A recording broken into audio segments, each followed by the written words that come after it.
Bed number 1, 6 दिन से degeneration level 15%।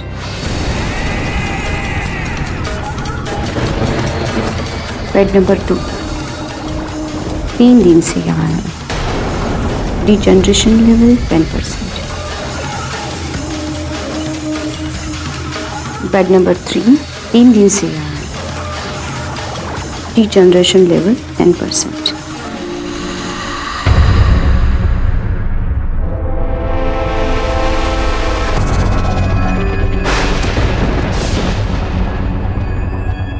Oh no, आज हॉस्पिटल से फिर से एक लाश गायब। ये हो क्या रहा है इस हॉस्पिटल में?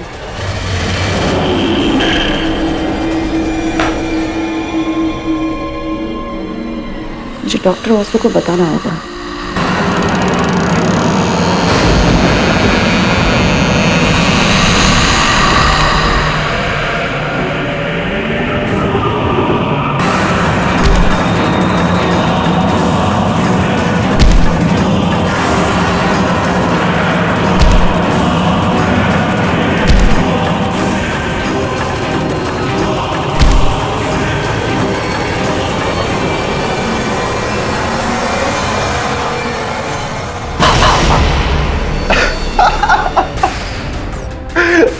Look at your face.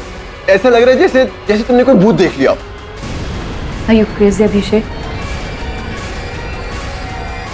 मैं अब पहले से परेशान हूँ। मैं बहुत अच्छे से जानता हूँ कि मेरी होने वाली बीवी बहुत परेशान है, तभी तो मैं यहाँ पर आया हूँ, तुम्हें एंटरटेन करने के लिए।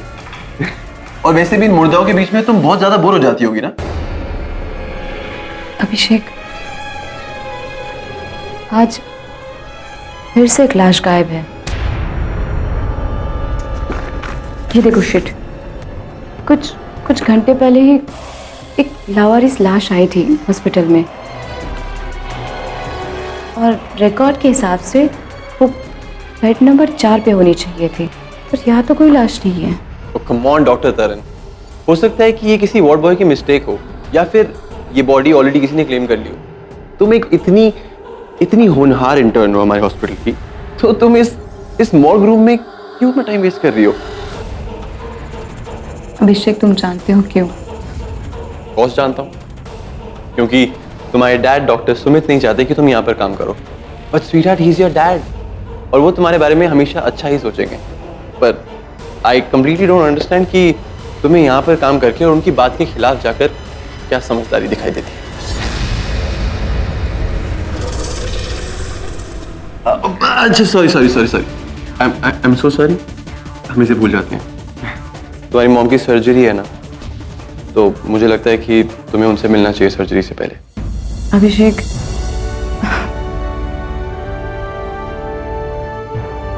पता नहीं, मुझे कुछ ठीक नहीं लग रहा है।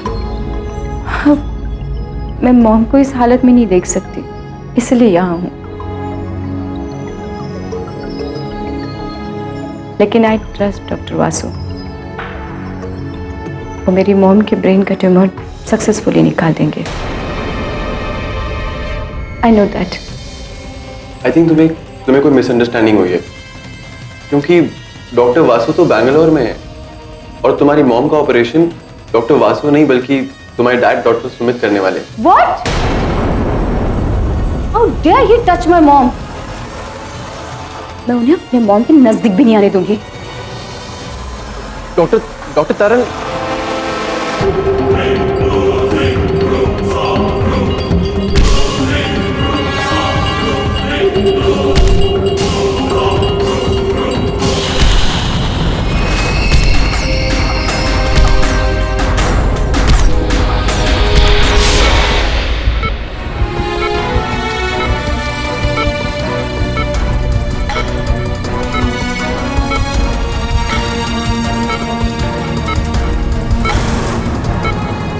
Anesthesia, Administered. oxygen and vital sign monitor. Already, sir. My surgical instruments. Are in place, sir. Fine, you may leave now. लेकिन सर, are you sure? आपको मेरी कोई हेल्प नहीं चाहिए? मैं ये सर्जरी अकेले ही करना चाहता हूँ, और वैसे भी डॉक्टर बासु के साथ मैं फोन से कनेक्टेड रहूंगा for consultation only. Tukaram, ji sir. तो मोटी के बाहर ही रहना और किसी को अंदर आने मत देना, खास करके वो डॉक्टर तरनजीत को। यू मे ऑल गो ना। Okay sir.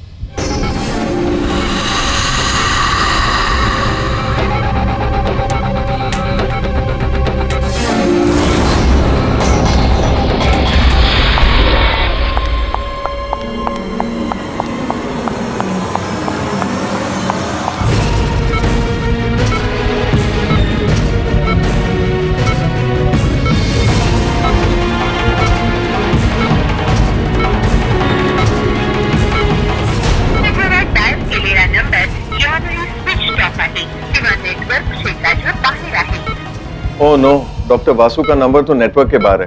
Late me try again. Hello doctor Sumit, everything is okay? All set, shall we begin? हाँ, ओके। ओके। अरे डॉक्टर तरनजीत, एक मिनट मैडम रुकिए। डॉक्टर सुमित ने मुझे सख्त इंस्ट्रक्शन दिए कि अंदर कोई भी नहीं जा सकता। वो कौन है इंस्ट्रक्शन देने वाले? पेशेंट अपनी माँ है। मैडम मैं सिर्फ अपना काम कर रहा हूँ, प्लीज। काम ही करना है तो मुर्दा घर से एक लाश गायब है, उसे जाके ढूंढो। लाश फिर से गायब? वो आ गया, वो आ गया मैडम, आ गया मैडम। ये क्या बकवास करे तू करम? तुम्हें जहाँ जाना है चले जाओ, हटो यहाँ से। चला चला, लौकर चला, लौकर चला, अरे लौकर चला। रिवॉर्ड भाई, ये लाइन को क्या हुआ? Hello hello doctor Sumit. अरे रिवॉर्ड भाई, क्या हो गया लाइन को? हेलो डॉक्टर सुमित, क्या हुआ? Hello hello doctor Sumit. कौन है? अरे कौन है? Doctor Sumit, doctor Sumit.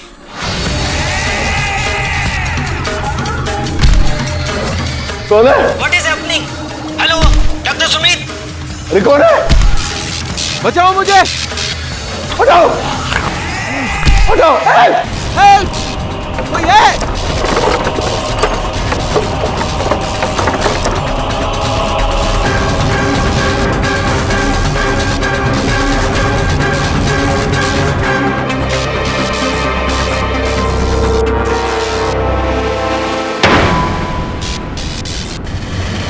Hello doctor Sumit, क्या हुआ?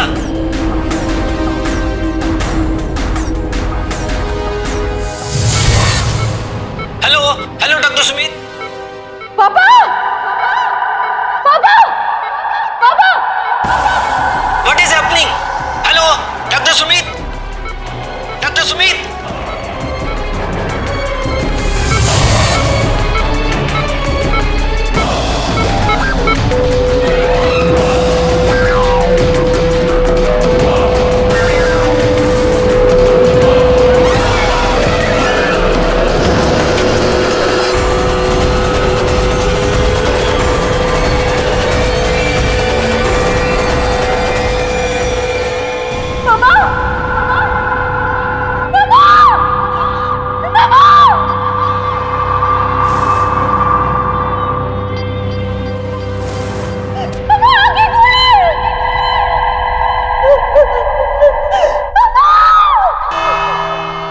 अदालत की कार्रवाई शुरू की जाए।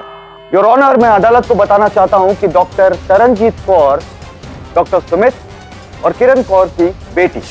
15 साल पहले जब हस्बैंड वाइफ के बीच में डिवोर्स हो गया था, तब से डॉक्टर तरनजीत कौर अपनी मां के साथ ही रहती है। डॉक्टर सुमित ने किसी और से शादी करने के लिए किरण जी से डिवोर्स ले लिया और तब से डॉक्टर तरनजीत कौर सुमित जी से नफरत करने लगी और इसी नफरत की आग में उलझकर उन्होंने डॉक्टर सुमित की हत्या कर दी। हत्या कर दी।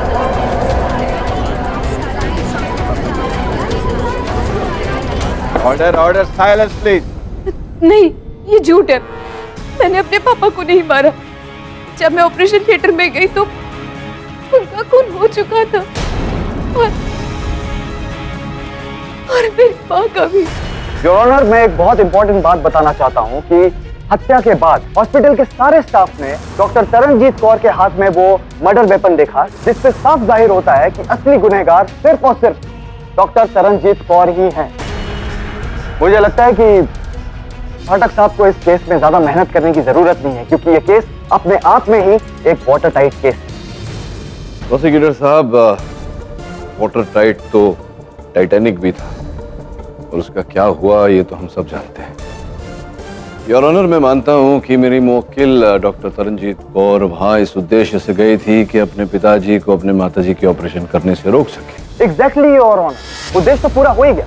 डॉक्टर सुमित की हत्या करके डॉक्टर तरनजीत कौर ने ऑपरेशन को रुकवा दिया, लेकिन अनफॉर्चुनेट फायदा कुछ नहीं हुआ, क्योंकि किरण जी ने ऑपरेशन थिएटर में ही उस वक्त अपना दम तोड़ा। मैं अदालत से ये दरख्वास्त करता कि डॉक्टर तरनजीत को, एक्चुअली इन्हें डॉक्टर नहीं कहना चाहिए, सस्पेक्ट तरनजीत कौर को डबल होमिसाइड का दोषी पाते हुए हमें कड़ी से कड़ी सजा देनी चाहिए। योर ऑनर, तथ्य अनुसार हत्या के पश्चात ऑपरेशन थिएटर बिखरा हुआ पाया गया।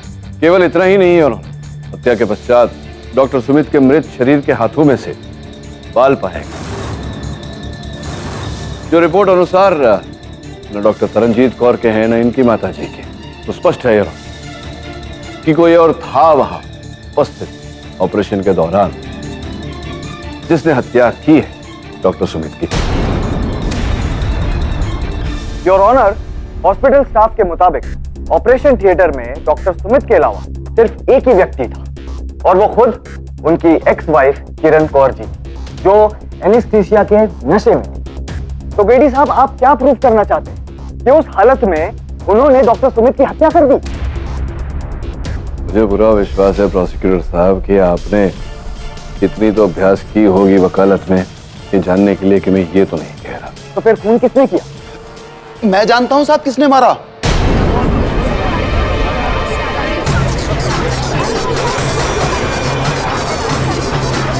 ऑर्डर ऑर्डर, आपको जो कुछ भी कहना है कटघरे में आके कहिए। जज साहब, डॉक्टर सुमित को लाश ने मारा।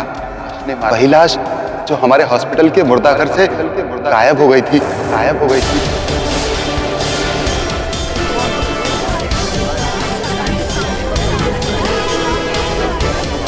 Order order, silence please. Tukaram, तुम अदालत में हो इस वक्त, क्या बकवास कर रहे हो? देवा शपथ साहब, हमारे हॉस्पिटल में अक्सर ऐसा होता है, लाश अपने आप गायब हो जाती है साहब, लाश अपने आप चलने लगती है साहब। 1 साल पहले मुझे भी लाश ने मारा था साहब, ये देखिए साहब। ये हॉस्पिटल की बिजली को क्या हो रहा है? ऑपरेशन थिएटर में तो कोई भी नहीं है।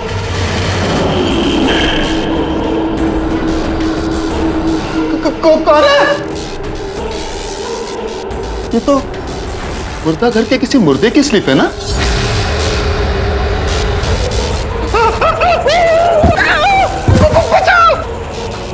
मुझ पे किसी ने विश्वास नहीं किया, लेकिन उसके 2 महीने बाद हमारे हॉस्पिटल के एक वार्ड बॉय भीकू ने लाश को चलते हुए देखा था साहब, हॉस्पिटल के कॉरिडोर में, और लाश उसके सामने आके गिर गई थी साहब। अभी सबने माना कि मैं सच बोल रहा था साहब। उसके बाद हॉस्पिटल में जब भी लाइट फ्लिकरिंग होती थी साहब, हम सब वार्ड बॉय और नर्स अपने आप को एक कमरे में बंद कर लेते थे साहब, और जैसे ही लाइट आ जाती थी हम सब लोग वापस बाहर आ जाते थे साहब। अब साहब, भूत से पंगा कौन लेगा साहब? योर ऑनर, मुझे लगता है कि तुकाराम पागल हो गया है। वो सिर्फ और सिर्फ अदालत और हमारा समय जाया कर रहा है। We should not take him very seriously. Your honour, मुझे ऐसा लगता है कभी कभी असंभव में ही संभव छिपा होता है। अब ये केवल तुकाराम ने देखा होता तो संभवतः हम इस बात को नजरअंदाज कर पाते, तो अस्पताल में अन्य वार्ड बॉय ने भी देखा। योर ऑनर, अब ये घटना या घटनाएं नेचुरल हैं या सुपरनेचुरल का पता लगाए बिना इस केस में आगे बढ़ना उचित नहीं होगा। मैं छानबीन करने के लिए अदालत से समय की मांग करता हूं। यह अदालत कल तक के लिए मुलतवी की जाती है। Court is adjourned. अस्पताल में चलती हुई लाश और किस किस ने देखी? साहब, मैं और दूसरा भीकू। वो तो इतना डर गया था कि काम छोड़ के अपने गांव ही चला गया। जी सर, हम सब बहुत डर गए थे। फिर तुकाराम ने हमें आइडिया दिया कि जब भी लाइट टिमटिमाए तो हम सब एक कमरे में बंद हो जाएं। What nonsense!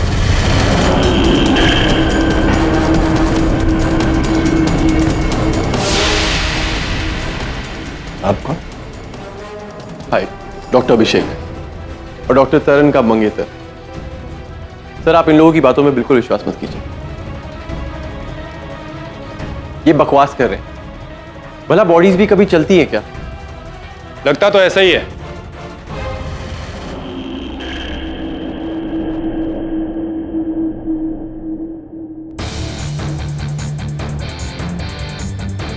अरे दवे, तू यहाँ?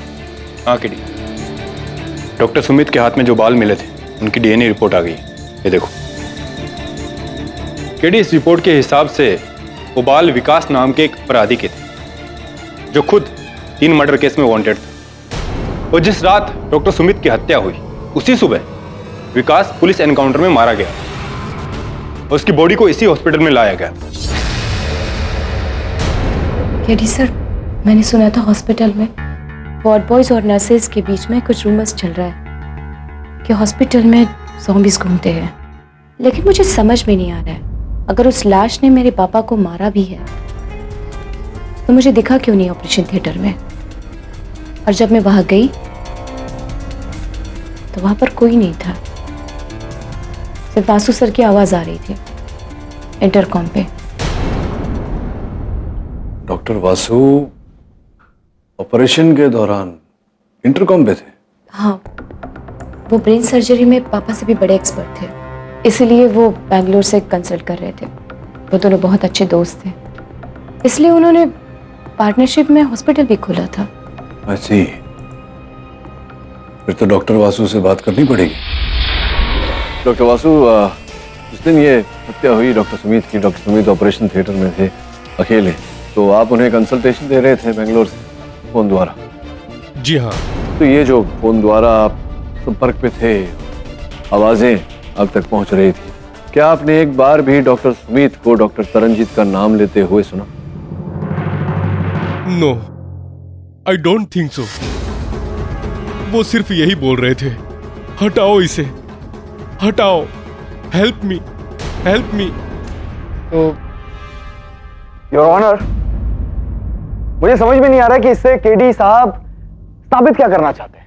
योर ऑनर, आपकी अनुमति हो तो जो मैं प्रमाणित करना चाहता हूं उसे दर्शा दूं। अनुमति है? यहाँ आइए मेहता साहब, आगे आइए मैदान में, आइए आइए। और उस तरफ घूम जाइए। मान लीजिए कुछ क्षण के लिए कि आप डॉक्टर सुमित है और यहाँ आप अपनी पत्नी का ऑपरेशन कर रहे हैं। ये इंस्पेक्टर दवे जो हैं पीछे खड़े हैं, देखिए इंस्पेक्टर दवे हैं, ये आकर आप पर प्रहार करें। आप रेडी हैं?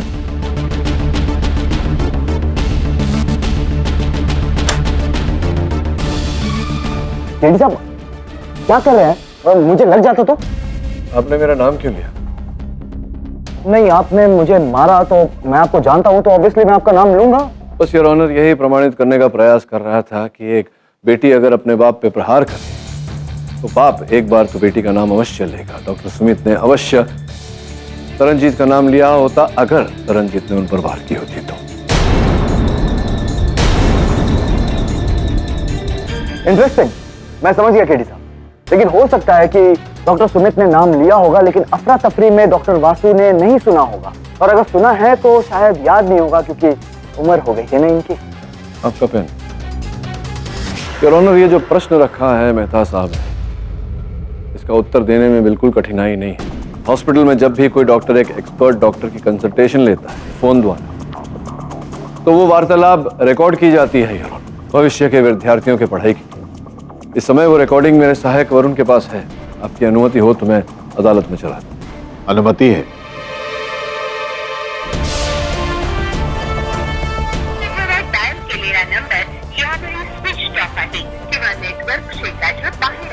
डॉक्टर वासु का नंबर तो नेटवर्क के बाहर है। Let me try again. Hello doctor Sumit, everything is okay? All set, shall we begin? Good, I hope आपने सारी तैयारी कर ली होगी। हाँ, मैं वाइटल ऑर्गन्स पे नजर रखता हूँ। Okay. Doctor Sumit, all organs are okay. आपका क्या स्टेटस है डॉक्टर सुमित? ये लाइन को क्या हुआ? व्हाट? कोई है? डॉक्टर सुमित, किरण के पल्स और हार्ट बीट फ्लैट जा रहे हैं। What is happening? Hello hello doctor Sumit.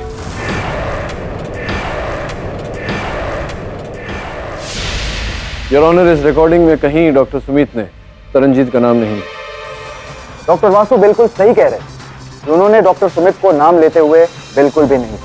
लेकिन पीडी साहब, ये कहां पर साबित हो रहा है कि डॉक्टर तरनजीत ने डॉक्टर सुमित का खून नहीं किया?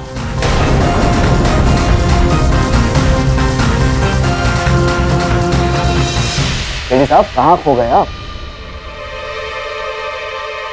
नहीं, खोया नहीं था, यही था। योर ऑनर, मेहता साहब की बात तो सत्य है। इस रिकॉर्डिंग से शंका अवश्य पैदा होती है कि तरनजीत ने डॉक्टर सुमित की हत्या नहीं की, किंतु ठोस रूप से प्रमाणित नहीं होता। ठोस रूप से एक बात अवश्य प्रमाणित होती है योर ऑनर, कि डॉक्टर वासु अदालत में झूठ बोल रहे हैं। डॉक्टर वासु, आपने झूठ बोला था, आप अब भी झूठ बोल रहे हैं कि आपने कंसल्टेशन बेंगलोर से की थी। आप तो बेंगलोर में थे ही नहीं। ये आप क्या कह रहे हैं केडी सर? शायद आपने ये रिकॉर्डिंग ठीक से सुना नहीं। जब प्रथम बार डॉक्टर सुमित ने आपका फोन ट्राई किया तो आपका फोन नेटवर्क क्षेत्र से बाहर था। अगर आप उस समय बेंगलोर में होते, कर्नाटक में होते, तो वो संदेश कन्नड़ में होता, किंतु इस रिकॉर्डिंग में वो संदेश मराठी में है।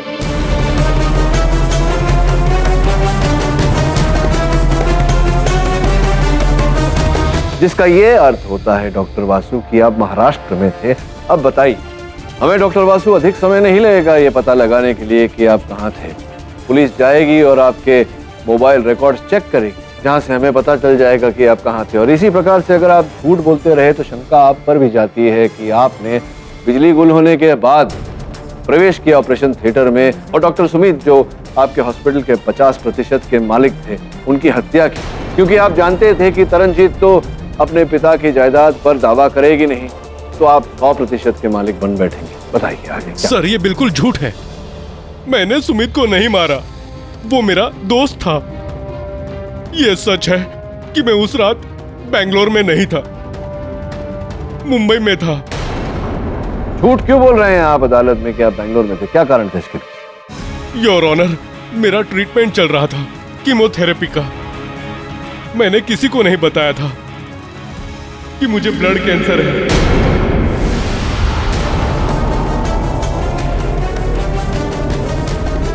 मैं बेंगलोर के बहाने कोलाबा की एक हॉस्पिटल में कीमोथेरेपी ले रहा हूं।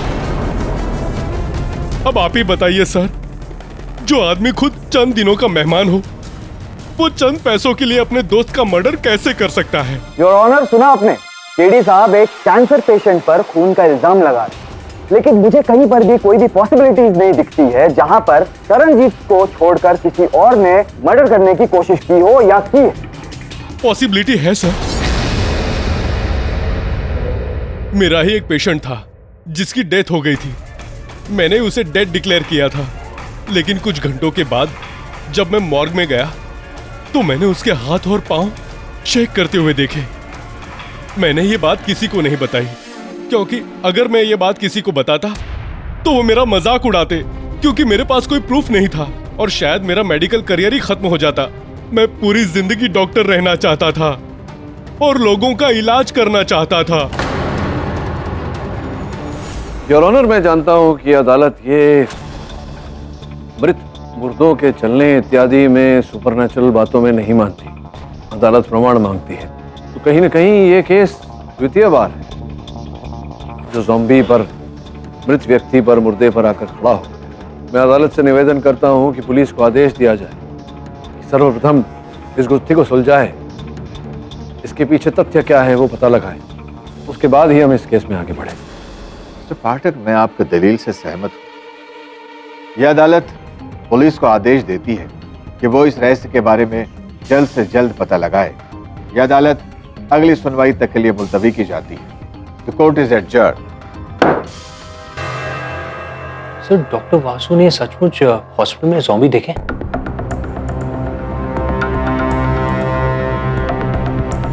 पता नहीं उन्होंने डॉक्टर वासु ने क्या देखा क्या नहीं।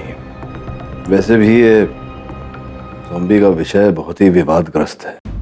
मेरा निजी मानना ये है कि एक ज़ॉम्बी का उठकर जाकर किसी की हत्या करना ये असंभव सा मामला है।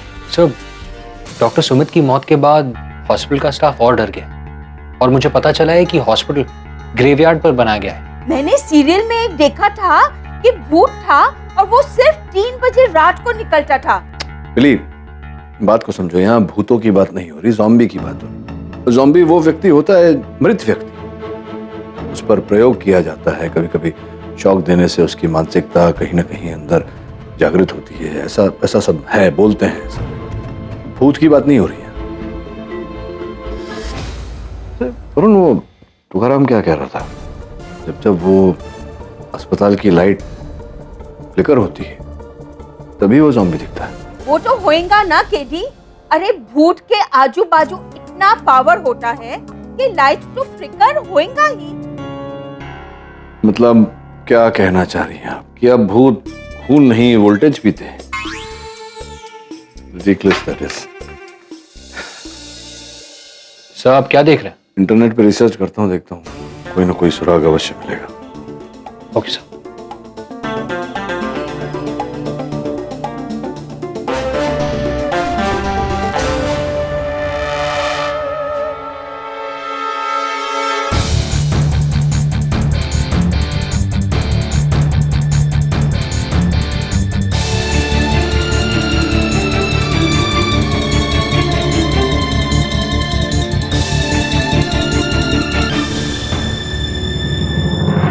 Good morning sir.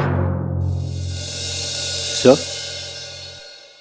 आप रात भर यहीं थे? सर, अगर आप ऐसे ही काम करते रहेंगे तो आपकी तबीयत खराब हो सकती है। क्या करे वरुण, काम तो करना पड़ेगा और अभी जाना भी पड़ेगा। सर, कहाँ? अस्पताल, ज़ॉम्बी की गुत्थी सुलझाना है। तो रवि को बोल दे, तेरे दोस्त को, उसकी आवश्यकता पड़ेगी। हाँ दवे, सुन। योर ऑनर, आपके आदेश अनुसार अस्पताल में चलने वाले मृत शरीर, उनकी छानबीन की और ये गुत्थी अंततः सुलझ ही गई। विस्तार में समझाने के लिए मैं रवि, जो एक इलेक्ट्रिकल इंजीनियर है, उन्हें कटघरे में बुलाने की अनुमति चाहता। अनुमति है। योर ऑनर, जिस किसी व्यक्ति ने भी उस अस्पताल में मुर्दे को चलते हुए देखा, सबका यही कहना है कि सुबह अस्पताल की बत्तियां जो है वो झिलमिलाती हैं, फ्लिकर करती हैं। इसी कारण रवि, जो एक इलेक्ट्रिकल इंजीनियर है, इन्हें लेकर हम अस्पताल। सर, मैंने सारे मेन इलेक्ट्रिकल पॉइंट्स चेक कर लिए हैं, यहाँ कोई प्रॉब्लम नहीं। तो फिर लाइट्स फ्लिकर क्यों होती हैं अपने आप? इलेक्ट्रिसिटी में कुछ भी अपने आप नहीं होता है। जाहिर सी बात है कि वोल्टेज फ्लक्चुएशन की वजह से ही लाइट्स फ्लिकर होती हैं, और वोल्टेज फ्लक्चुएशन या तो पावर कंपनी की तरफ से हो सकती है या फिर यहीं इसी हॉस्पिटल में किसी मशीन के बहुत ज्यादा अमाउंट में पावर कंज्यूम करने की वजह से। और उन्होंने तुझे पता लगाने को कहा था कि यहाँ आसपास की कोई बिल्डिंग में से इस तरह की वोल्टेज फ्लक्चुएशन की कंप्लेंट गई है या नहीं? नहीं सर, अगल बगल की किसी भी बिल्डिंग ने कोई कंप्लेंट नहीं की। मतलब जो प्रॉब्लम है वो यहीं अस्पताल में ही है। योर ऑनर, इसलिए मैंने उस हॉस्पिटल का पावर डिस्ट्रीब्यूशन चेक किया तो पता चला कि सबसे ज्यादा और थिक केबल्स उसी ऑपरेशन थिएटर में लगी हुई थी जहां डॉक्टर सुमित का खून हुआ। योर ऑनर, प्रथम बार भी तुकाराम ने ऑपरेशन थिएटर से ही मुर्दे लाश को चलते हुए बाहर जाते हुए देखा था। इसी कारण हमने वहां की पावर लाइंस चेक की। कमाल की बात है सर, इस रूम में ऐसी कोई भी मशीन नहीं है जिसके लिए इतनी थिक पावर लाइंस की जरूरत हो, लेकिन फिर भी लाइंस एक्टिव हैं और कोई तो एक मशीन पावर खींच रही है। आप चलते हैं यहाँ से, मुझे तो लगता है कि वो भूत यहीं आसपास ही कहीं है। हाँ, आसपास तो है, लेकिन कोई भूत नहीं, वो मशीन है जो यहाँ से बिजली खींच रही है। दीवार के पीछे एक वरुण, आयरन पाउडर लाने बोला था, तुझे लाया? जी हाँ सर। पर ये क्यों? ये तुझे तो पता है कि जहाँ इतनी अधिक मात्रा में बिजली का उपयोग होता है वहाँ चुंबक क्षेत्र बनता है। ये डालेंगे तो रवि, हट जरा, थोड़ा और दे।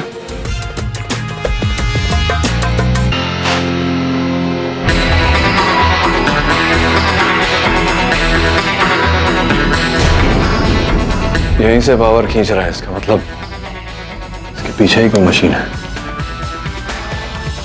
वो मैग्नेट है।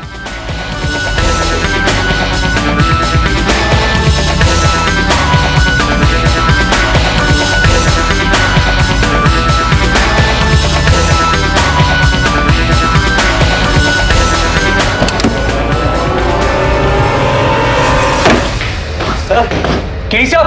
हाँ हाँ मैं ठीक हूं। आजा।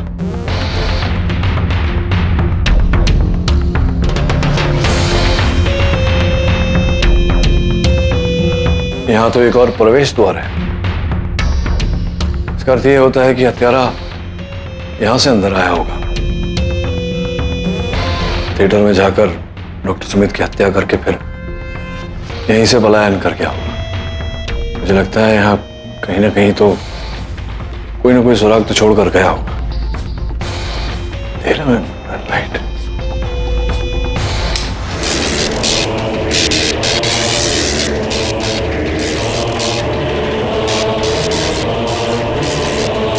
योर ऑनर, ये दृश्य मैंने स्वयं देखा। एक मृत देह अपने हाथ पैर हिला रहा है, किंतु यहाँ कोई भूत प्रेत वाली कहानी नहीं है। वैज्ञानिक कारण है इसके पीछे। साधारण रूप से भी योर ऑनर जब हम हाथ पैर हिलाते हैं तो उसके पीछे कारण होता है योर ऑनर, हमारे मस्तिष्क से एक इलेक्ट्रिकल इंपल्स जाता है जो हमें कहता है हाथ पैर हिलाने के लिए, और हम हिलाते हैं। उस लैब में भी योर ऐसा ही प्रयोग चल रहा था, जहां इलेक्ट्रिक इंपल्सेस देकर एक मृत व्यक्ति के हाथ पैर हिलाए जा रहे हैं। मैंने कई विश्व प्रसिद्ध डॉक्टर्स और वैज्ञानिकों से बात की और यह निर्णय पर उतरा हूं योर ऑनर कि ऐसे इलेक्ट्रिक शॉक्स द्वारा, इंपल्सेस द्वारा एक मृत शरीर के हाथ पैर हिलाए जा सकते, कुछ कदम चलाए भी जा सकते, किंतु एक मृत देह का हत्या का यह असंभव है। केडी साहब शायद ये भूल गए हैं कि तुकाराम ने इसी कोर्ट में हमें बताया था कि 1 साल पहले उसी हॉस्पिटल पे किसी ज़ॉम्बी ने अटैक किया।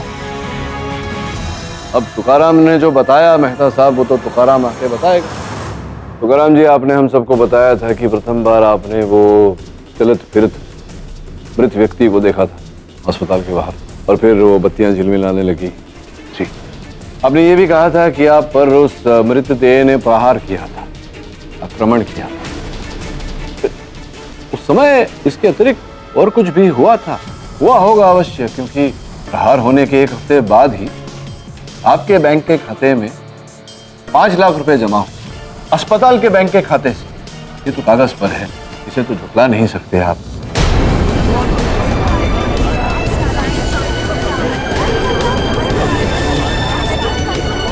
Order order. और फिर द्वितीय बार आपने कहा था कि वो जो दूसरा वार्ड बॉय है, क्या नाम था उसका? भीकू।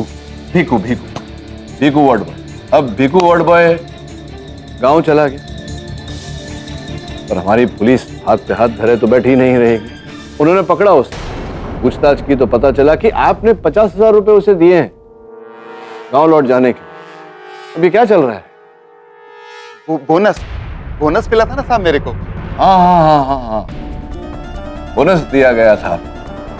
बोनस दिया गया था ताकि आप वहां अस्पताल में चल रहे उस प्रयोग के रहस्य को छिपा कर रखे, और आपने ऐसा किया भी, और सुंदर एक कहानी भी रची, जिसके चलते जैसे ही वो बत्तियां झिलमिलाने लगती थी, आपके अस्पताल का पूरा स्टाफ जाकर के कमरे में अपने आप को लॉक कर लिया करता था। आपने ये ठोस रूप से तय कर लिया कि कोई बाहर ना आए और किसी को भी प्रयोग का रहस्य पता ना चले। अब देखिए, या तो आप ना कर सकते हैं इस बात, तो फिर हम केस को आगे बढ़ाएंगे।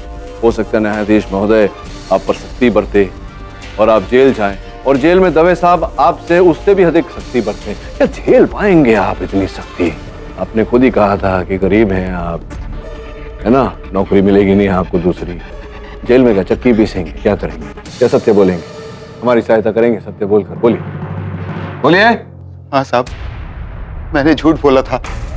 5 लाख रुपए बहुत बड़ी रकम होती है साहब, लेकिन साहब मुझे नहीं पता था कि मेरे झूठ की वजह से डॉक्टर सुमित की जान चली जाएगी। इसके कहने पर आपने झूठ बोला? डॉक्टर सुमित ने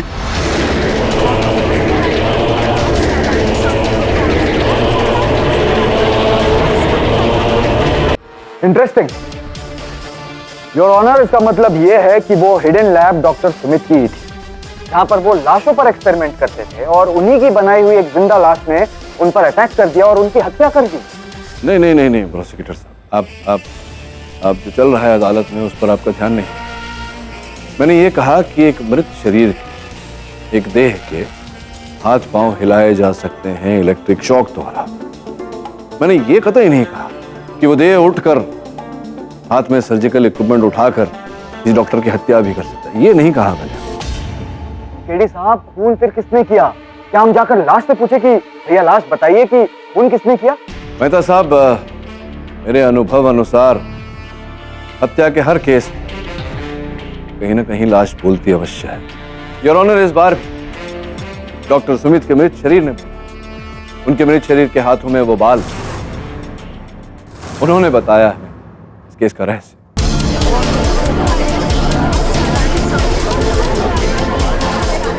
order, silence in the court. आपकी अनुमति हो तो मैं एक बार इंस्पेक्टर दवे को कटघरे में बुलाना चाहूंगा। अनुमति है।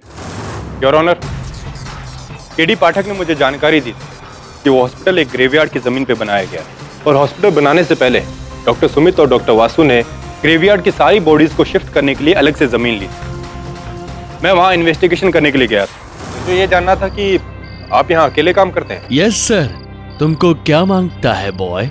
मुझे ना यहाँ की सारी डेड बॉडीज चाहिए। Dead bodies? हाँ, और सबसे पहले वो जो लेटेस्ट दफनाई गई अभी हाल फिलहाल में। हमने सारी बॉडीज की जांच करवाई और ऑलमोस्ट हर बॉडी के सर पे जलने का निशान था, मतलब उन पे एक्सपेरिमेंट किए गए थे। इंस्पेक्टर दवे, अदालत को बताइए कि वो कौन व्यक्ति था जो इन सारे शरीरों को, मृत शरीरों को वहां दफन कर रहा है? डॉक्टर सुमित ने।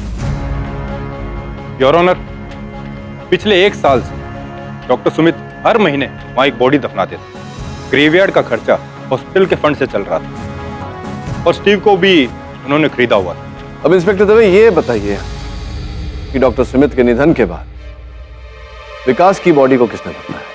हाँ किट, अच्छे से पूछताछ करने के बाद स्टीव ने हमें उसका नाम भी बता दिया, डॉक्टर अभिषेक।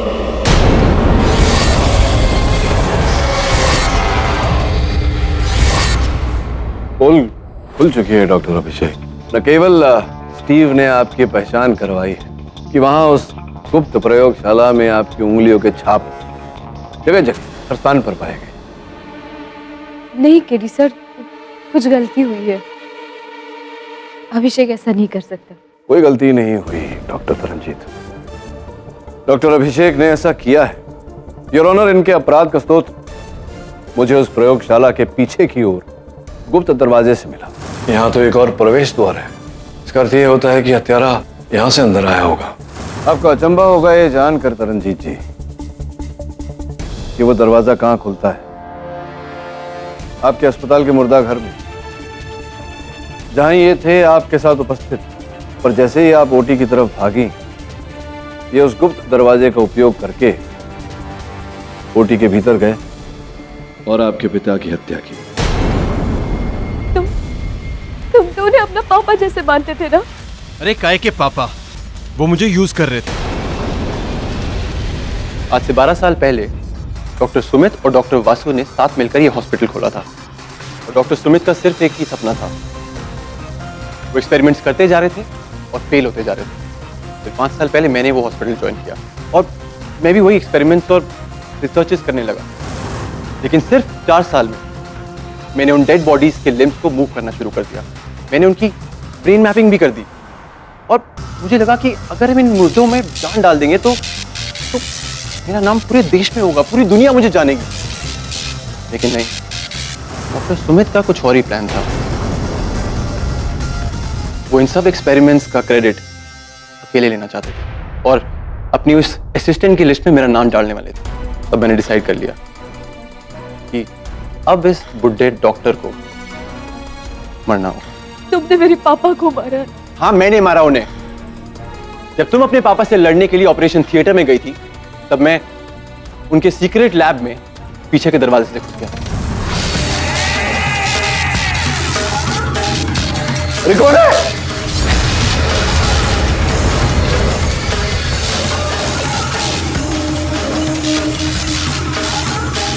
बचाओ, बचाओ, पड़ जाओ।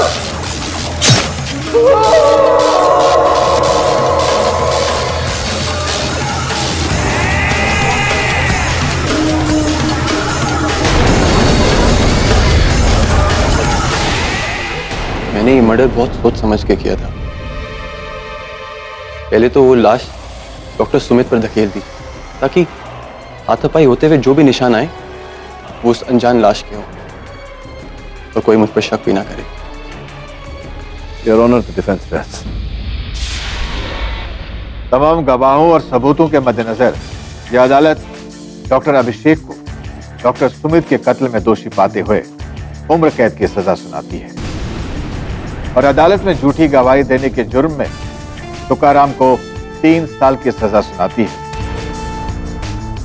और डॉक्टर तरनजीत को निर्दोष पाते हुए इस केस से बाइज्जत बरी करती है।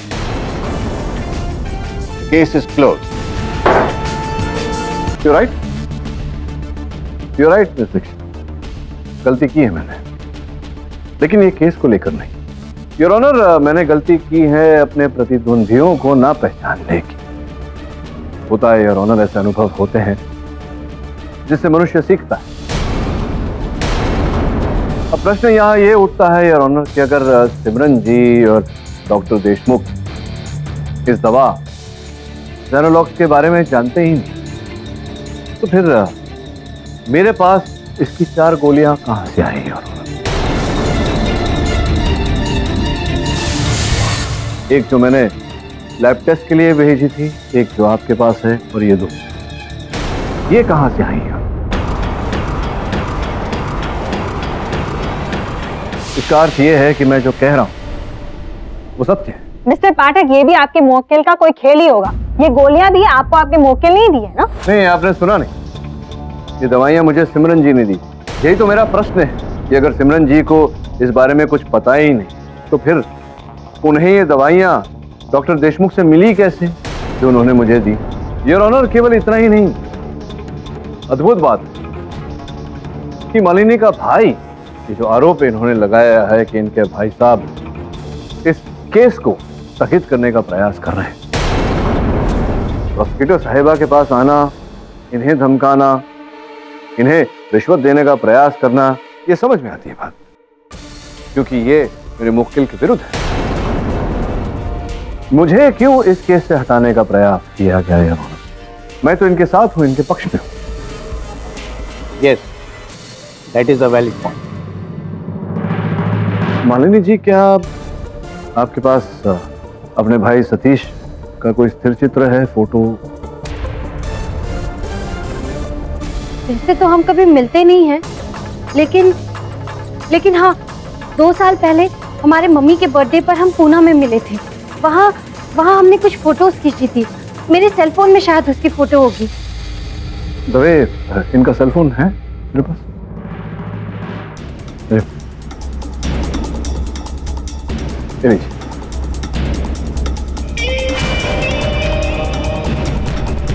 हाँ, ये मेरे भाई की फोटो है।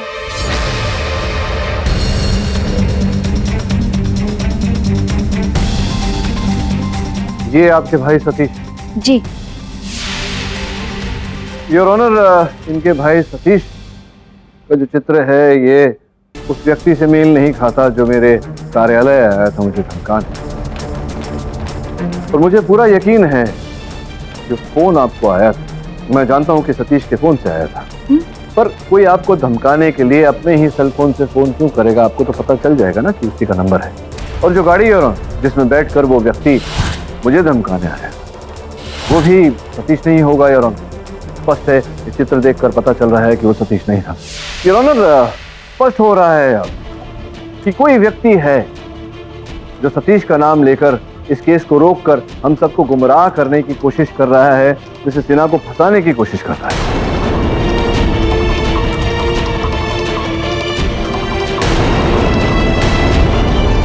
पाठक, आपका ये कहना आसान है, लेकिन जब तक उस आदमी का पता अदालत को नहीं मिल जाता तब तक आपके क्लाइंट पे लगे सवाल अब भी बिना जवाब के।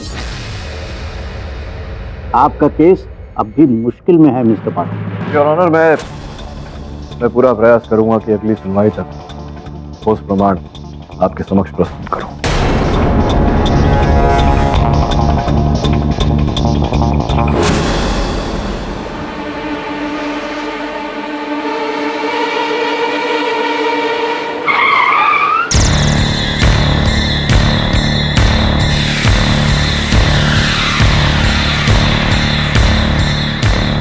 Good evening sir. Shut up. ये पैसे रखो और ये केस खत्म करो। केस तो लगभग खत्म है सर। लगभग, लेकिन पूरी तरह नहीं ना। इस केडी पाठक से मुझे बहुत डर लगता है। जो भी हो, हमारी ड्रग्स जेनोलॉक्स का नाम और प्रोडोल का जिक्र अदालत में नहीं आना चाहिए, चाहे उसके लिए उस औरत को फांसी क्यों ना हो जाए। समझे? Yes sir. पैसे की चिंता मत करो गोवा। केडी को मरवाना भी पड़े तो हम तैयार हैं। जेनोलॉक से जो हमारी बदनामी होगी वो उसकी जान से ज्यादा कीमती नहीं है। अंडरस्टैंड? ये लो।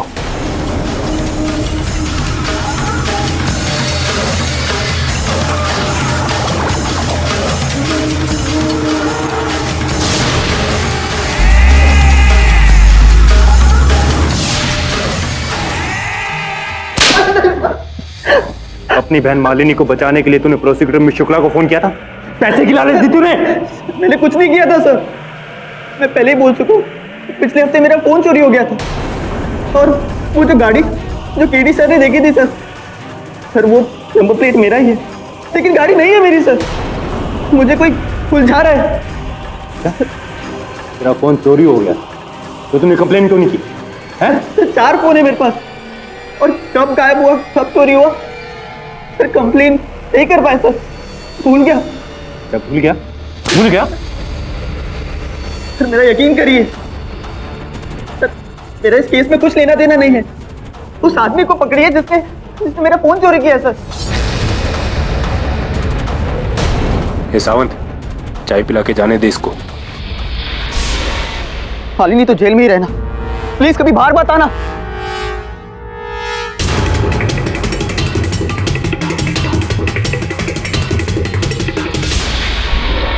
देखिए, आप प्लीज धैर्य रखिए।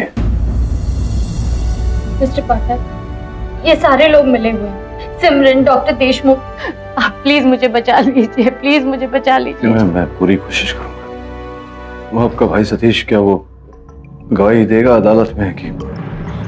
वो कभी गवाही नहीं देगा, वो कभी मेरा साथ नहीं देगा। वो मुझसे बहुत नफरत करता है मिस्टर पाठक। जायदाद को लेकर हमारे बीच लड़ाई हुई, वो कभी मेरी मदद नहीं करेगा।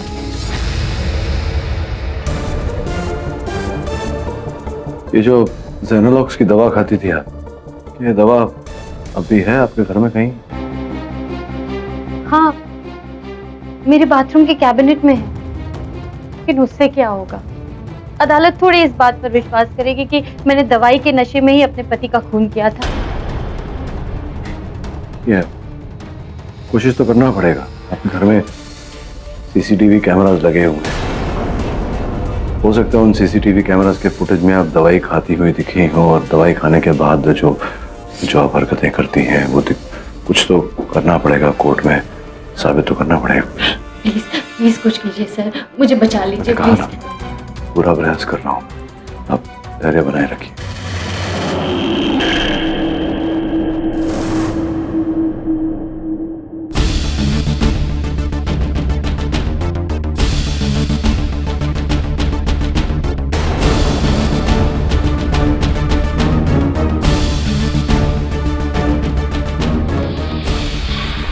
सर, आपने देखा जिस दिन वेदांत का मर्डर हुआ उसी सुबह मालिनी ने 2 गोलियां जेनोलॉक्स से खाई।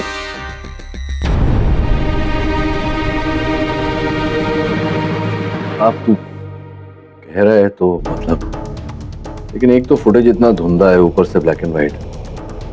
अदालत में साबित कैसे करेंगे कि ये जेनोलॉक्स की गोली खा रही है?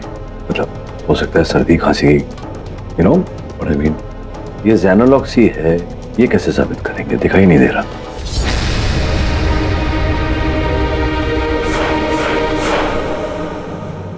कुछ समझ में नहीं आ रहा है, लगता है हमारा वक्त ही खराब चल रहा है। अरे वक्त से याद आया, मेरी घड़ी गुम हो गई। मैं सोच ही रहा था कि ऑनलाइन नई घड़ी खरीदूंगा, देखता हूँ कुछ। सर कमाल है सर, हमने गोली का लैब टेस्ट करवाया जिसमें साफ पता चल रहा है कि उसमें कुछ ऐसे केमिकल्स हैं जो माइंड को इफेक्ट करते हैं। उसके बाद भी अदालत आपको बिलीव नहीं करती। क्या करें वरुण, अदालत साक्षी और साक्ष्य में मानता है, ठोस प्रमाण पेश करना पड़ेगा। ये घड़ी अच्छी है, तो जोड़े में है। मैं फीमेल वॉच किसको दूंगा? सिंगल ढूंढना पड़ेगा। पर कौन हो सकता है सर? सिमरन और डॉक्टर देशमुख तो साफ मुकर रहे, पता नहीं उन पे किसका दबाव है। वरुण देख, सिमरन के पास वो गोली आई है, किसी के द्वारा तो आई हो। गोली तो डॉक्टर ही देता है। सिमरन के डॉक्टर का पता कर और जरा बातचीत कर, और जब बातचीत करेगा तो इसे समझ गया ना? Right sir. देखिए मिस्टर वरुण, मैं समझ सकता हूं कि क्यों अदालत ने डॉक्टर देशमुख और सिमरन ने जेनोलॉक्स को मानने से साफ इनकार कर दिया। क्यों किया? आपने प्रोडोल का नाम सुना है? किसके बारे में? प्रोडोल। प्रोडोल इंडिया की सबसे बड़ी ड्रग कंपनी। जी हाँ, असल में जेनोलॉक्स का उत्पादन वही करे, और अगर कोई अदालत में ये साबित कर दे कि प्रोडोल की बनाई हुई ये ड्रग हानिकारक है, तो न सिर्फ उन्हें करोड़ों का नुकसान होगा, बल्कि बहुत गहरी मानहानि भी होगी, जिसका सीधा असर उनकी बाकी दवाइयों के सेल्स पर पड़े। बेसिकली उनकी पूरी मार्केट इमेज गिर जाएगी सर।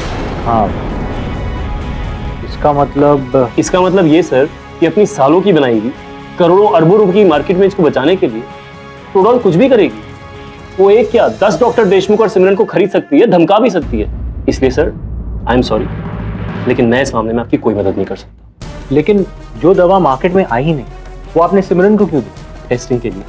असल में प्रोडोल कंपनी हम डॉक्टर्स को कुछ सैंपल्स देती है जो हम अपने पेशेंट्स पे टेस्ट करते हैं, ताकि उनके नतीजे देखकर वो अपनी दवाइयों को परफेक्ट बना सकें। एक मिनट, टेस्टिंग के लिए?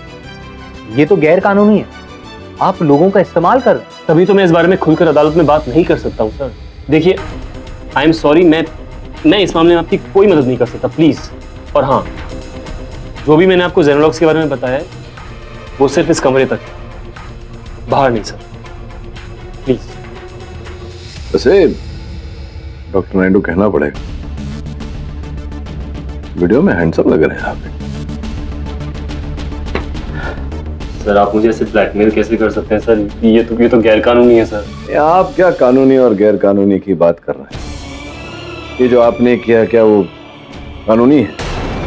एक मल्टीनेशनल ड्रग कंपनी से रुपए लेकर, रिश्वत लेकर आपने उनके ड्रग का उपयोग अपने पेशेंट पर किया, उसे बकरा बनाकर। क्या ये कानून के दायरे में? हाँ, तो ये तो अदालत में उठेगी बात तो न्यायाधीश महोदय बताएंगे। अरे नहीं सर, प्लीज सर आप अदालत को इसमें क्यों डाल रहे हैं sir? I am very sorry sir, I am really very sorry, लेकिन प्लीज सर आप लोग इस मैटर को बाहर मत जाने दीजिए सर, मेरा तो लाइसेंस छिन जाएगा सर। मतलब आपका लाइसेंस छिन जाएगा, आपको तकलीफ होगी, और आपके किए की वजह से जो जिंदगी छीन रही है उनकी, उसका कुछ नहीं? बोलिए, कोई उत्तर है आपके पास इसका? ठीक है सर, मैं आपकी मदद करने के लिए तैयार हूं। मैं प्रोडोल और जेनोलॉक्स को एक्सपोज करने में आपकी मदद करूंगा।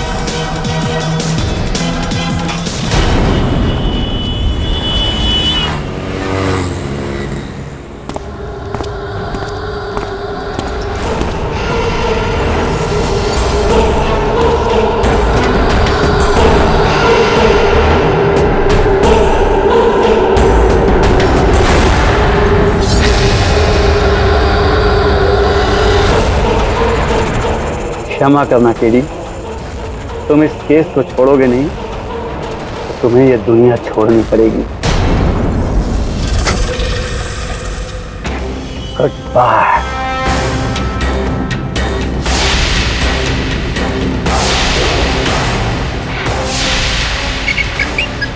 तेरे की। हेलो हेलो, हाँ गोवा, कहाँ हो तुम? बिजी हूँ, बाद में फोन करना। नहीं नहीं, बाद में टाइम नहीं है, मुझे जेनोलॉक्स चाहिए अभी। तेरे की। क्या हुआ? नहीं, कुछ नहीं। देखो, मामला गर्म है। बॉस ने जेनोलॉक्स की सप्लाई को बंद करने के लिए कहा है। क्यों चाहिए जेनोलॉक्स? गोवा, मेरे पास जर्मनी की 2 पार्टीज है और वो करोड़ों रुपए दे सकती हैं। तुम्हारे पास कुछ तो गोलियां होंगी जेनोलॉक्स की देने के लिए। है, लेकिन प्रोडोल वालों ने कहा है कि। अरे यार, प्रोडोल वालों को कैसे पता चलेगा कि तुमने वो गोलियां मुझे बेचनी है? गोवा, मैं तुम्हें कम से कम 70 लाख रुपए दे सकता हूँ, सोचो तो सही। 70 लाख? हाँ। ठीक है, हम वहीं पे मिलेंगे, लेकिन पैसे एडवांस में। ओके? हाँ हाँ ठीक है, डन।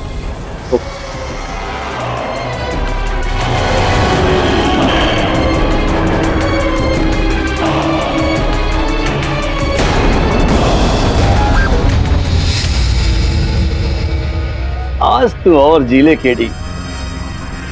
आज मैं पैसे कमा लेता हूं, कल तुम अपनी जिंदगी गवा देना। सुनो, मुझे कुछ होगा तो नहीं ना? कुछ नहीं होगा, एकदम नॉर्मल बिहेव करो। वो देखो, आ गया।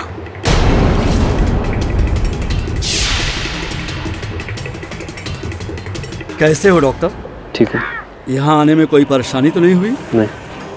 पैसे लाए हो?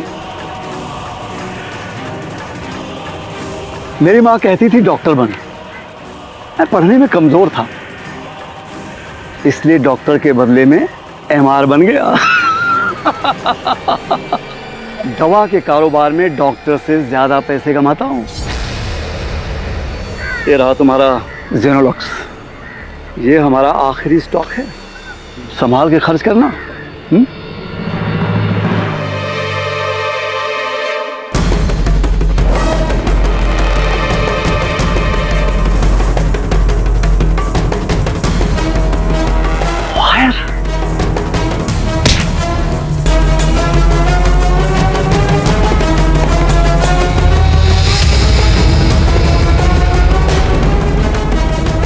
मेरे साथ गद्दारी?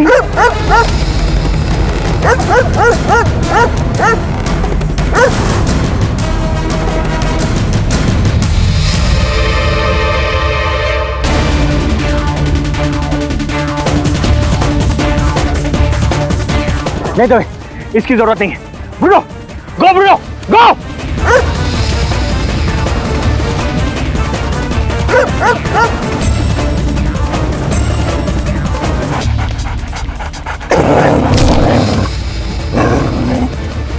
Good job Bruno. जज साहब, मैं सब कुछ बोलने को तैयार हूं। मैं प्रोडोल के चीफ मैनेजर मिस्टर बख्शी के लिए काम कर रहा था। मैं एक मिडलमैन, उनके ड्रग्स को मैं डॉक्टर के पास ले जाता था, वो ये ड्रग पेशेंट्स को देते थे। जेनोलॉक्स पूरी तरह से तैयार नहीं थी, फिर भी हमने इसकी टेस्टिंग के लिए डॉक्टर नायडू द्वारा सिमरन जी और डॉक्टर देशमुख के थ्रू मालिनी को चुना। लेकिन वन सेक, सिमरन ने तो कहा था कि उसने इस ड्रग के बारे में कभी सुना ही नहीं। फिर? क्योंकि मैंने उन्हें धमकी दी थी कि अगर उन्होंने अदालत में सच बोला तो मैं उनकी बेटी को अगवा कर लूंगा।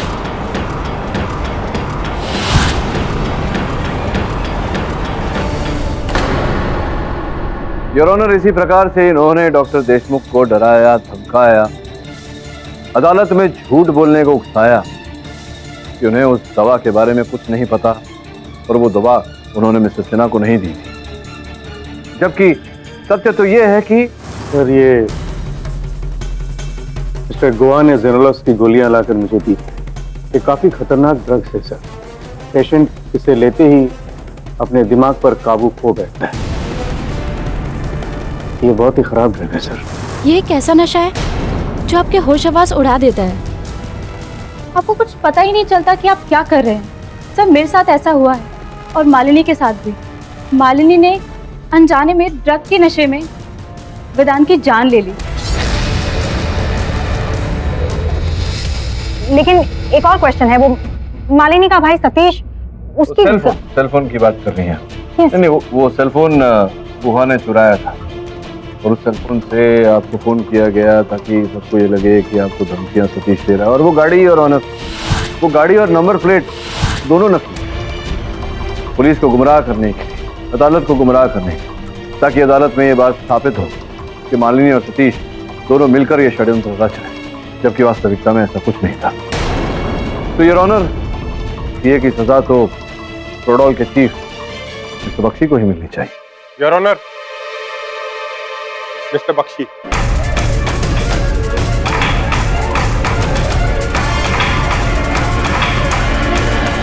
योर ऑनर, कौन कहता है कि पुलिस हमेशा देर से आती है? सही समय पर आए होते थे। आप बैठिए, बख्शी साहब आइए।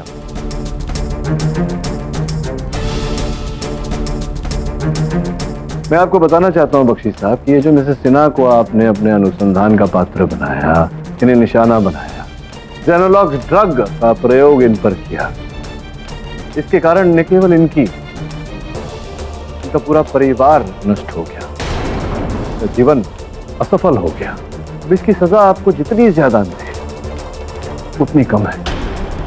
तो डिफेंस रेस्ट योर ऑनर। जिसमें गुहा के बयान के बाद अदालत ये जान गई है कि ये सारा षड्यंत्र प्रोडोल कंपनी का रचा हुआ है, अनजाने में जिसका शिकार बनी है मिसेस मालिनी सिन्हा। जेनोलॉक्स की वजह से उन्होंने अपने पति वेदांत सिन्हा की जान ली, उस ड्रग के नशे में जिसमें उनका कोई कसूर नहीं। लिहाजा ये अदालत मिस्टर बख्शी, मिस्टर गुहा, डॉक्टर देशमुख और डॉक्टर नायडू को हिरासत में लेने का हुक्म देती है और मिसेस मालिनी सिन्हा को उनके पति वेदांत सिन्हा के कत्ल के जुर्म से बाइज्जत बरी करती है और हुक्म देती है कि उन्हें फौरन मेडिकल ट्रीटमेंट दिया जाए। Case is close. क्या खेल रचा है मालिनी ने?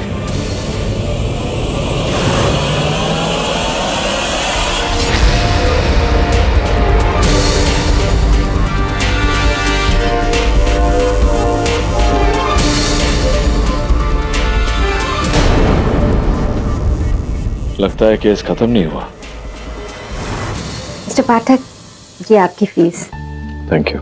वैसे ये फीस तो कुछ भी नहीं है, क्योंकि आपने जो मेरे लिए किया है उसके लिए मैं जिंदगी भर आपकी आभारी रहूंगी। तो अब मैं चलती हूँ।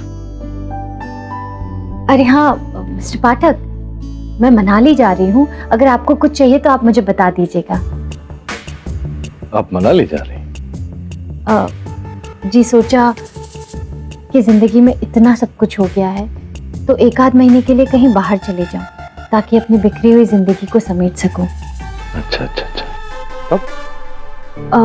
अगले Sunday. Have a good trip. Thank you so much. Bye bye.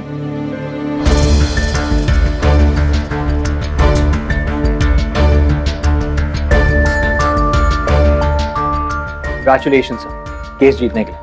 Sir मैं तो कहता हूँ कि इससे पहले कोई नया केस आए आप छुट्टी पे कहीं चले जाए। क्यों तू मुझे छुट्टी पे भेजना चाहता है ताकि तुझे भी छुट्टी मिले? कोई छुट्टी वुट्टी मिलने नहीं वाली, क्योंकि ये केस अभी तक खत्म नहीं हुआ। सर अब किसका केस? अरे ये केस है ना, चल ही रहा है, doctor Naidu. Sir doctor Naidu को तो बेल मिल गई है।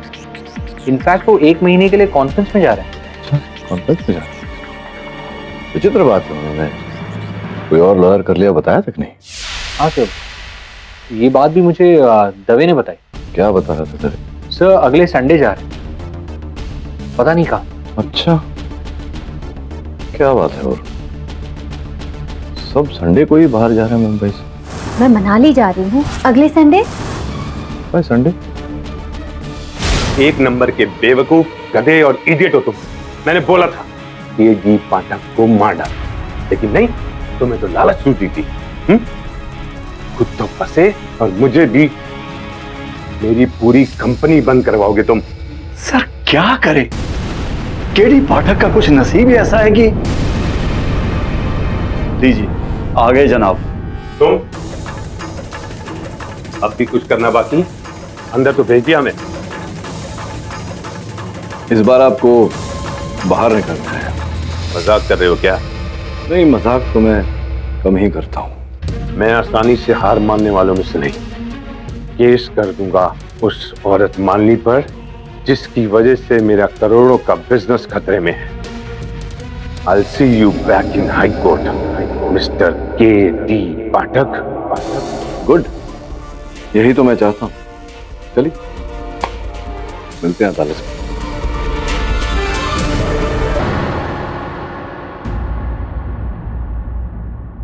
दीदी, हाँ, आपसे कोई मिस्टर खान मिलने आए हैं। मिस्टर खान? अच्छा चलो।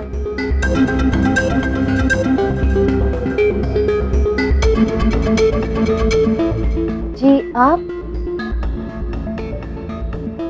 मेरा नाम एडवोकेट खान है। प्रोडोल के चीफ मिस्टर बख्शी ने मुझे हायर किया है एक केस लड़ने के लिए आपके खिलाफ।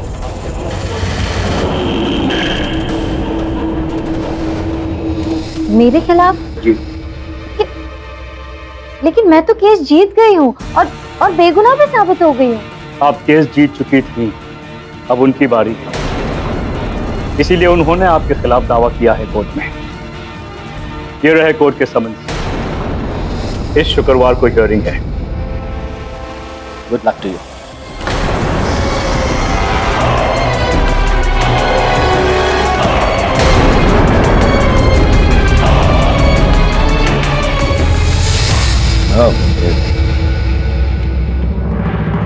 लीगल समन्स है आपके नाम, लेकिन चिंता करने की कोई आवश्यकता नहीं।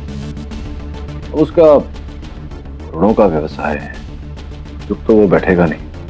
वो हर प्रयास करेगा अपने आप को सच्चा और आपको झूठा साबित करने का। हाँ, लेकिन वो करेगा क्या? आप ही ने तो पिछली अदालत में साबित किया था ना कि जेनोलॉक्स को गैर कानूनी तरीके से मुझ तक पहुंचाया गया था। हाँ, लेकिन अब ऐसा प्रतीत हो रहा है कि अदालत में जेनोलॉक्स के साइड इफेक्ट्स को लेकर तर्क वितर्क होगा। वैसे जाने से पहले ये आपका चेक जो आपने मुझे दिया था, ये रख लीजिए। ये क्यों? नहीं, अब केस जो है वो अभी तक समाप्त नहीं हुआ। समापन के पहले आपसे रुपए लेना ये मेरे उसूलों के खिलाफ होगा। एक बार जब कुछ सामने आ जाए, सत्य सामने आ जाए, उसके बाद ले लूंगा। शीघ्रता क्या है। थैंक यू मिस्टर पाठक, आप मेरी जिंदगी में एक मसीहा बनकर आए हैं। आपका बहुत बहुत धन्यवाद। आप जो कहेंगे मैं वैसा करूंगी। क्या करना होगा मुझे? हाँ, अभी करना क्या है,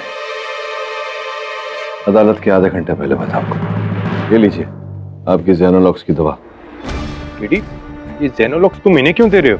हाँ, मैं दे रहा हूँ इन्हें, इसका कारण तो मैं अदालत में बताऊंगा, लेकिन तुम्हारे सामने दे रहा हूँ, तुम्हें साक्षी रख। बस याद रखना कि अदालत शुरू होने के आधे घंटे पहले मैंने इन्हें ये दवा दी थी। लीजिए।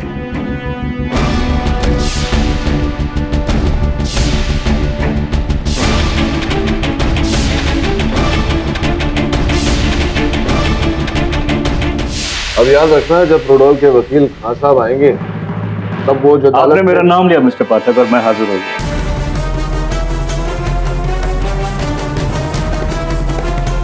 मिस्टर पाठक, आपने उर्मी डिक्सट को तो हरा दिया, लेकिन आपकी जानकारी के लिए आपको बता दूं कि मैंने कच्ची गोलियां नहीं खेली। अपने सामने वाला वकील को इतनी बुरी तरह पछाड़ता हूं कि उन्हें पानी तक नसीब नहीं होती। अरे बाप रे बाप। वैसे इस समय मुझे लग रहा है आपको पानी की बहुत आवश्यकता है। थोड़ा दिमाग गर्म है आपके। लीजिए पानी पीजिए, थोड़ा ठंडा कीजिए, अदालत शुरू होने वाला है। शुक्रिया।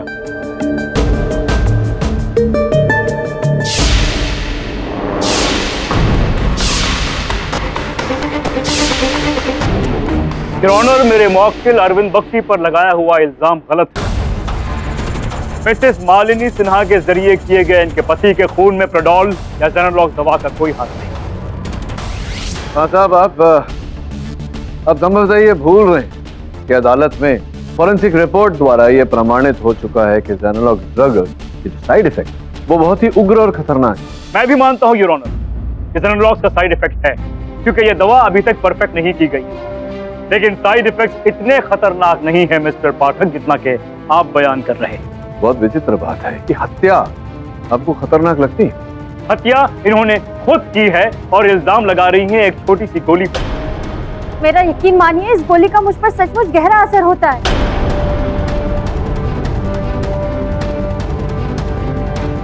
साहब, क्या आप ये कहना चाहते हैं कि मालिनी जी ने उस दवा की आड़ में अपने पति को मारा, उनकी हत्या की और दोष दवा पर डाला? ये बिल्कुल सही मिस्टर पाठक। योर ऑनर, जब कोई शख्स गाड़ी से एक्सीडेंट करता है तो इल्जाम हमेशा गाड़ी के ब्रेक्स पर लगाता है। यहाँ भी ऐसा ही कुछ मामला है। मिसेस सिन्हा, अपने पति के कत्ल करने का अच्छा बहाना चुना आपने। मैंने कोई बहाना नहीं चुना, मैंने सच में कोई बहाना नहीं चुना, मैंने कोई बहाना नहीं चुना। आप शांत रहिए। योर ऑनर, मैं जानता था कि खान साहब अदालत में कुछ ऐसा ही करेंगे। इनके क्लाइंट के ड्रग जेनोलॉक्स को बचाने के लिए ऐसा कोई पैंतरा चलेंगे और इसका बंदोबस्त मैं अदालत शुरू होने से पहले ही करके आया। योर ऑनर, इस अदालत के प्रारंभ के आधे घंटे पूर्व हमने मिसेस मालिनी सिन्हा को जेनोलॉक्स दवा दी। ऑफ कोर्स पुलिस और इंस्पेक्टर दवे के निरीक्षण, ताकि अदालत स्वयं देख सके कि जेनोलॉक्स दवा कितना उग्र खतरनाक साइड इफेक्ट। ये आप कैसे कर सकते हैं मिस्टर पाठक? आपको मुझे बताना चाहिए था। बताया होता तो क्या हो? नहीं होता कुछ नहीं मिस्टर पाठक, लेकिन बिना वजह किसी को जेनोलॉक्स गोली देना, क्योंकि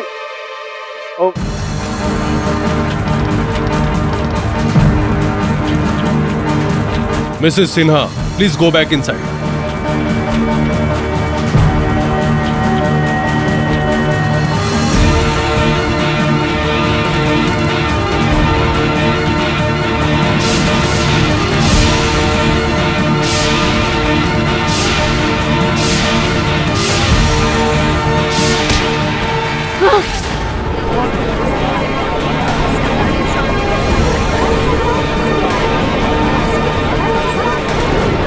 Mr. Pathak, what is this?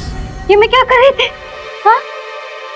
Your honour, यही है जेनोलॉक्स ड्रग का साइड इफेक्ट। ये अपने प्राण लेने का प्रयास कर रही थी, उन्हें याद तक नहीं।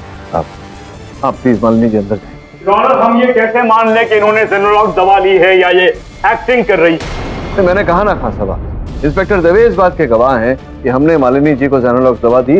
Okay okay mister Pathak, your honour, मान लेते हैं कि इन्होंने वाकई में जेनोलॉक्स दवाई खाई, लेकिन वाकई उस दवा का असर इन पे हुआ है या ये एक्टिंग कर रही है? ये बात आप कैसे साबित करेंगे मिस्टर पाठक? देखा, कर दिया ना इन्हें चुप।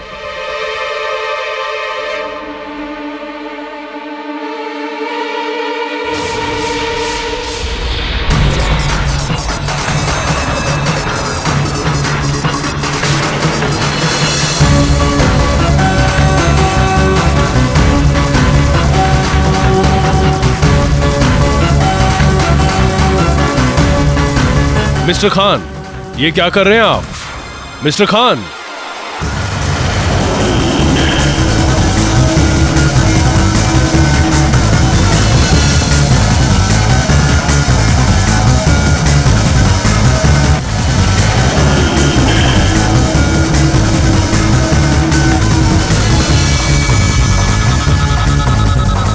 खान साहब, खान साहब, तो भूख लगी है आपको?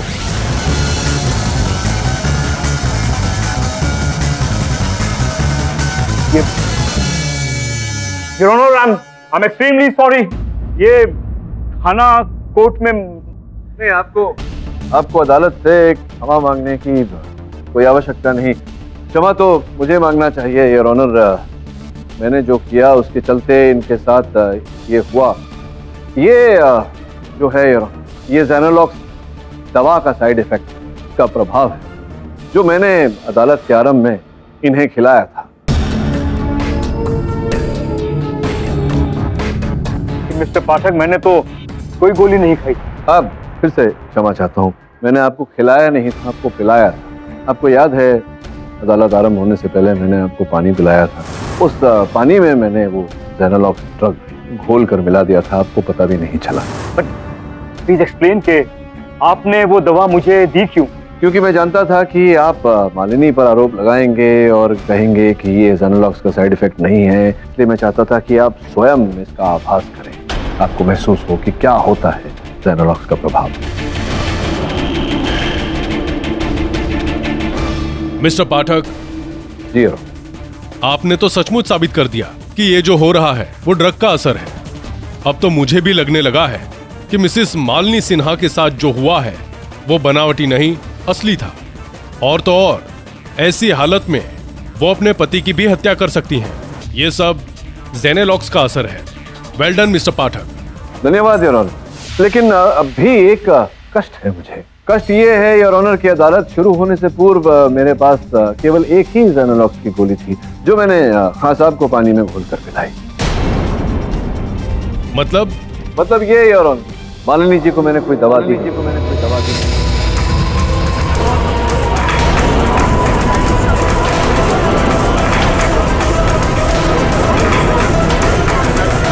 शुरू होने से पूर्व मेरे पास केवल एक ही जेनेलॉक्स की गोली थी जो मैंने खान साहब को पानी में घोलकर पिलाई।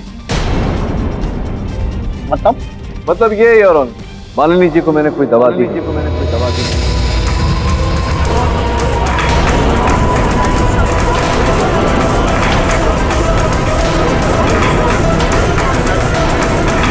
Order order. ये क्या कह रहे हैं मिस्टर पाठक? आपने तो मुझे इंस्पेक्टर दवे के सामने गोली दी थी। हाँ नहीं, मैंने गोली तो दी थी आप, लेकिन वो जेनोलॉक्स की गोली नहीं थी। जेनोलॉक्स की तरह दिखने वाली गोली थी, विटामिन सी की गोली। क्या? Vitamin C? जी मिस्टर पाठक, विटामिन की गोली का इतना बड़ा असर? बड़ा असर नहीं खान साहब, झूठा। आप सही थे। वास्तव में मालिनी जी एक बहुत बड़ी अभिनेत्री है। आज भी योर ऑनर अदालत में जो कुछ भी इन्होंने किया, अपनी कलाई को काटने का प्रयास किया, ये सब एक ढोंग था, बिल्कुल उस ढोंग की तरह योर ऑनर जो इन्होंने उस दिन किया अपने पति की हत्या करने के बाद। इन्होंने अपने पति की हत्या जानबूझकर की है योर ऑनर, जेनोलॉक्स दवा की आड़ में।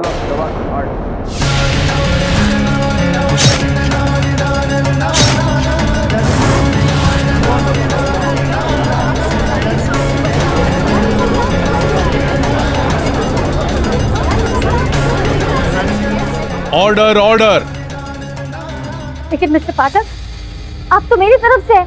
नहीं, मैं आपकी तरफ नहीं, मैं तो सिर्फ सत्य की तरफ चलता हूँ।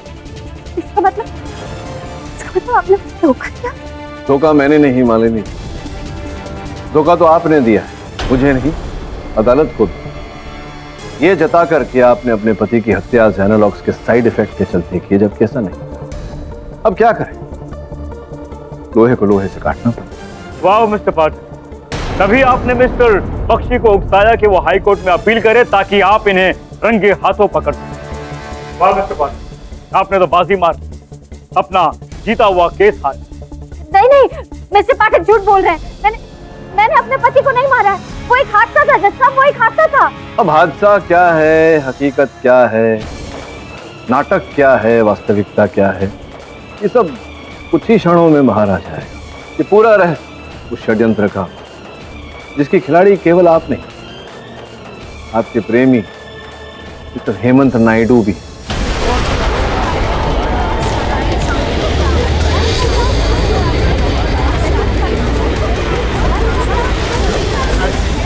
योर ऑनर, मैं स्वयं के लिए घड़ी ढूंढ रहा था ऑनलाइन और मैंने देखा कि घड़ी के जोड़े होते हैं जो अक्सर पति पत्नी या प्रेमी प्रेमिका खरीदते हैं। वैसे ही घड़ी के एक जोड़े में से एक घड़ी मैंने इनकी कलाई पर देखी।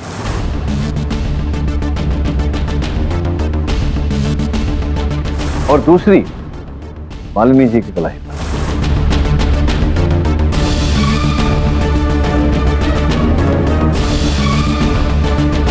मुझे तब लगा कि योगवश ऐसा हुआ हो, पर मेरा संदेह विश्वास में तब बदला जब मुझे यह पता चला मालिनी जी के ट्रैवल एजेंट से कि बड़ी चतुरता से नायडू साहब और मालिनी जी ने अलग अलग मनाली की टिकट बुक करवाई। केस जीतने की खुशी में दोनों एक साथ छुट्टी पर जाना चाहते थे मनाली। टिकट तो अलग अलग बुक करवाई और ऑनर, किंतु होटल का कमरा केवल एक। अब इन्हें सुनने को कुछ रहा नहीं नायडू साहब। आगे भी प्रमाणित कर सकता हूं, अगर आप अपराध स्वीकार करें तो संभव है कि न्यायाधीश महोदय आप पर कृपा बना दें। क्या करना चाहेंगे?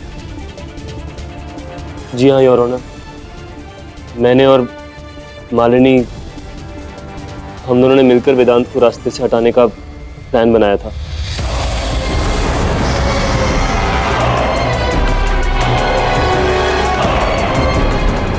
मैंने पहले सिमरन को जेनोलॉक्स दी थी ताकि वो उस बारे में मालिनी को बता दे, और मालिनी को मैंने जेनोलॉक्स के साइड इफेक्ट्स के बारे में पहले ही बता दिया था ताकि उसकी आड़ में वो अभिनय कर सके और अपने पति की जान ले सके। The defence rest your honour. ये अदालत तमाम सबूतों और गवाहों को मद्देनजर रखते हुए मिसेस मालिनी सिन्हा को अपने पति वेदांत की हत्या के आरोप में आजीवन कारावास की सजा सुनाती है और डॉक्टर नायडू को उनका साथ देने के लिए 7 साल की सजा सुनाती है और साथ ही मिस्टर बख्शी, मिस्टर गुहा और डॉक्टर देशमुख को गैरकानूनी रूप से दवाइयों की सप्लाई करने के कारण उन पर अलग से केस चलाने का हुक्म देती है। The case is closed.